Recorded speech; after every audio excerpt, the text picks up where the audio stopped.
Hi everyone, this is Jim. Welcome to episode 7 of Chess Mistakes of an A Player.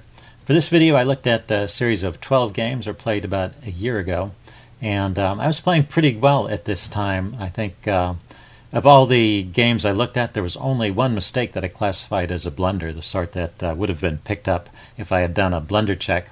So, well, let's start off with that one, a little warm-up exercise for you guys. In this position I have the white pieces. My opponent with the black pieces played the move b6, and I'm thinking about the move knight to d4.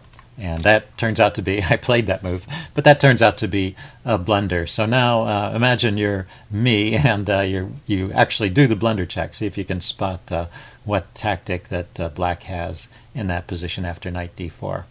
And go ahead and pause the video and think about it if you don't spot it right away. It should be the kind of thing you could find pretty easily. Okay, I'm going to give the answer away now. After knight d4, he can trade off that knight.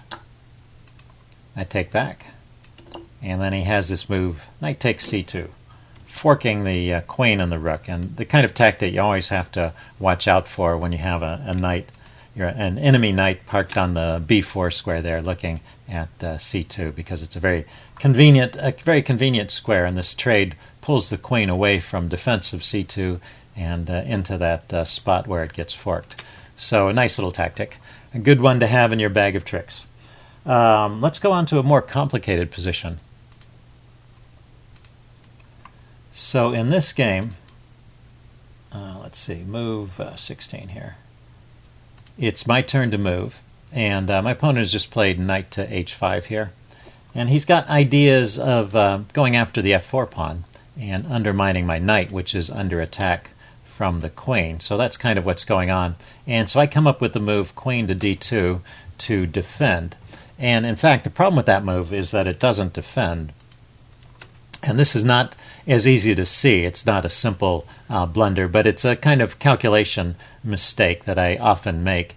And it's an example of not calculating deeply enough. So why don't you guys see if you can figure out why that move queen d2 doesn't really defend against all of black's threats. Or to put it another way, try and see what good moves black has after the typical tactical sequence that you might see from that position. And yeah, pause the video and take some time to think about it, see if you can figure it out. I'm going to give the answer away now. So I played queen d2, and now he could have won material here by just taking the pawn. This is a really forcing move. It leaves my knight hanging. So my plan here was to, and also attacks my bishop, so two pieces are under attack.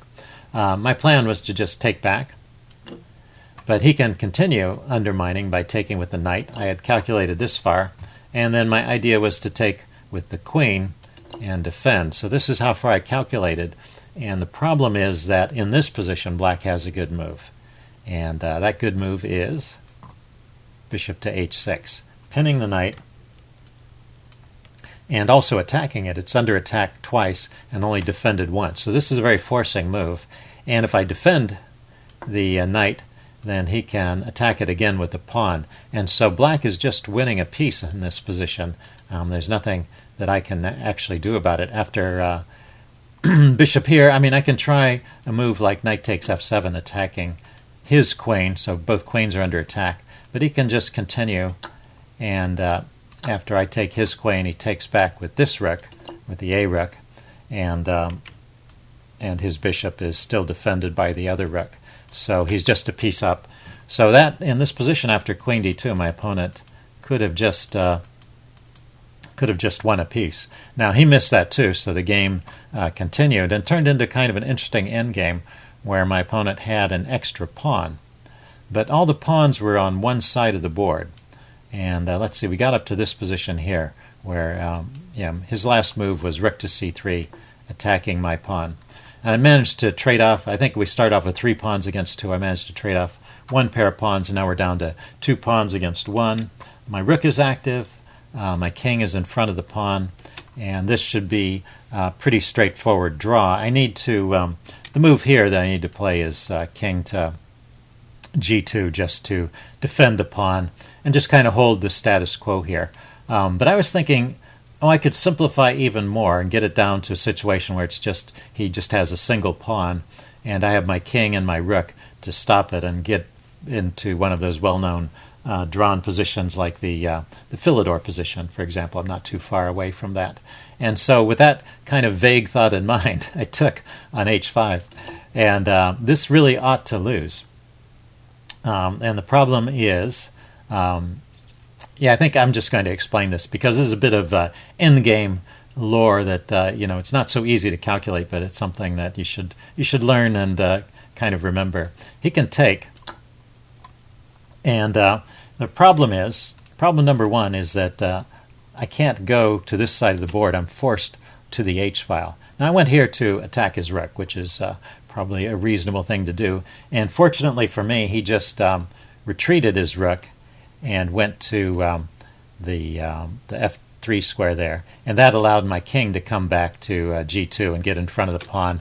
And then I am in a drawing situation, so it's a draw from there.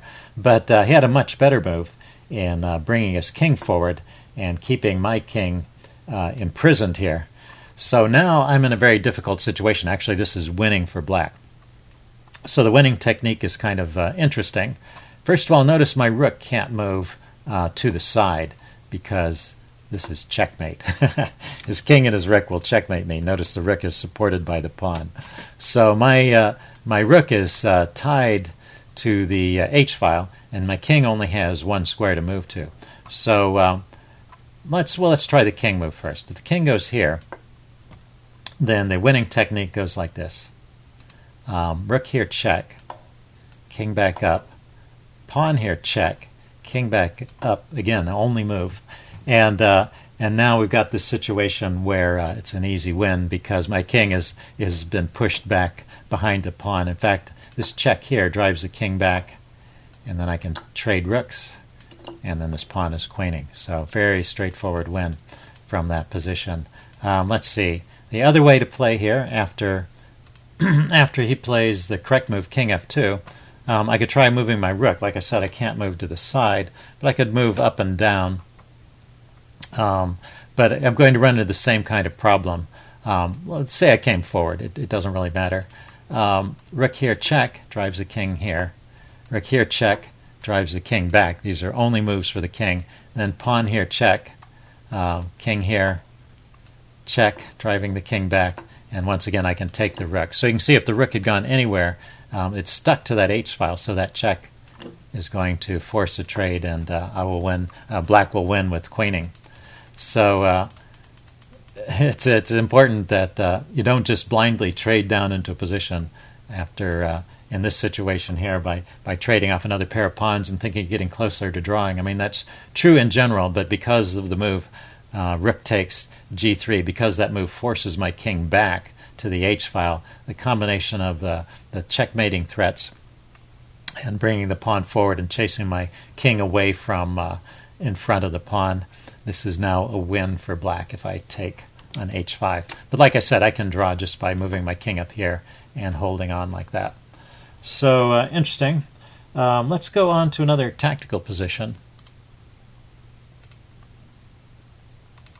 Let's see, on move 17 here. Let's back up.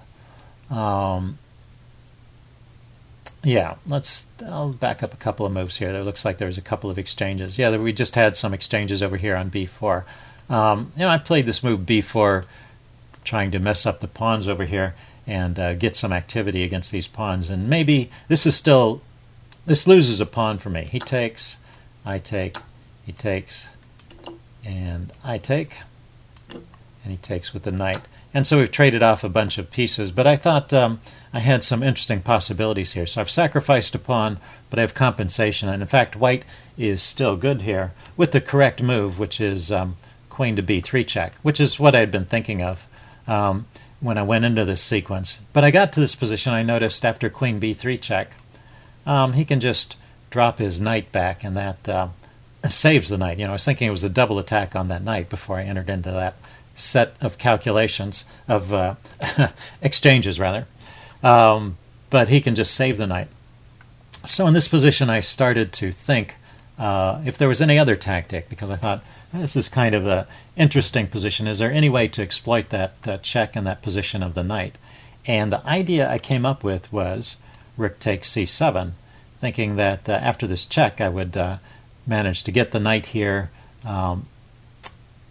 undefended after queen b3 check. So a combination of rook takes c7 and queen b3 check. If the knight comes here defended only by the bishop, maybe I can undermine it with knight to c3 and just pile up on that pile up on that knight. Not only do I have knight c3, but then I have pawn to e4 attacking the knight on if the knight goes to the d4 square to block the check. So I thought, well, surely that would be two knights for the rook, and that would be a good deal for me, a winning material.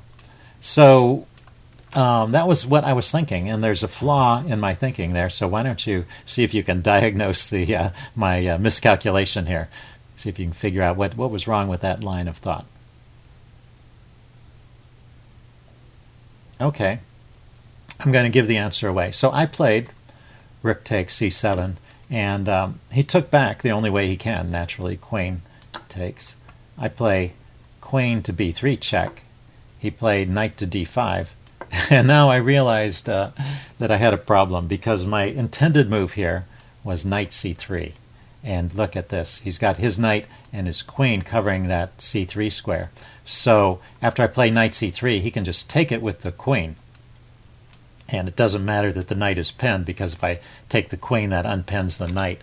So knight c3 just loses a piece. So what's happened is I've sacrificed the exchange, and I don't get the other piece back. So I am down material instead of being up material. So I think that's a pretty interesting example of a kind of miscalculation that I can be prone to. It's not recognizing everything that happens. So it's my idea, get rid of this knight, deliver this check, force this knight back to the d4 square, and then attack the pinned piece.